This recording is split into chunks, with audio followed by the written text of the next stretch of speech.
হাই বন্ধুসকল, welcome back to my YouTube channel J Kalita vlogs. আজি গৈছিলোঁ আমি গুৱাহাটী নহয় আজৰাত। আমাৰ সৰু দা তাৰমানে আজি নতুনকৈ ঘৰ ল'ল, তাতে গৈছিলোঁ। ৰূপম দা আৰু মই গৈছিলোঁ। তাৰপিছত মানে আহি থাকোঁতে কি হ'ল, আমি বকো পাৰ হৈছোঁ।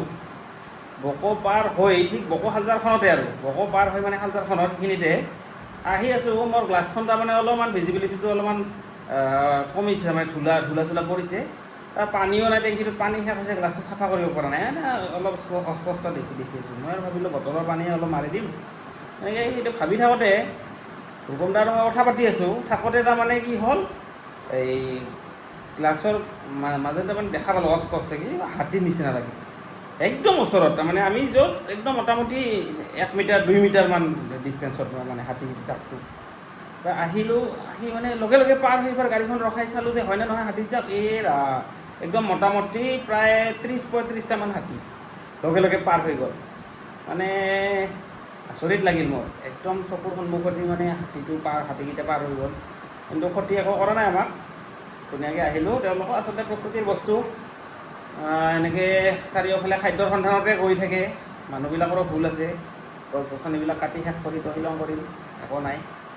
গতিকে ক'ত থাকিব বেচেৰা, ইয়াতে পাহাৰৰ পৰা নামি আহিছে, দেখাবলৈও কলগছ একো নাই।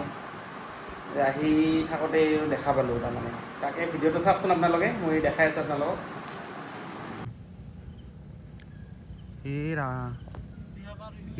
এটা বৈদ্য জাক দেখোন এতিয়া।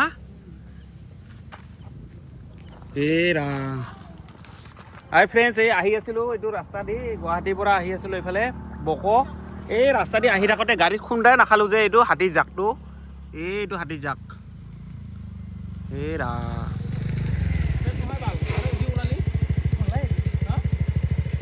আমি যে খুন্দা নাখালোঁ, অঁ 35টা না, কতে বাৰ হ'ল, খুন্দা নাখালোঁ যে না ৰূপম দা, একদম খুন্দা নাখালোঁ আমি না।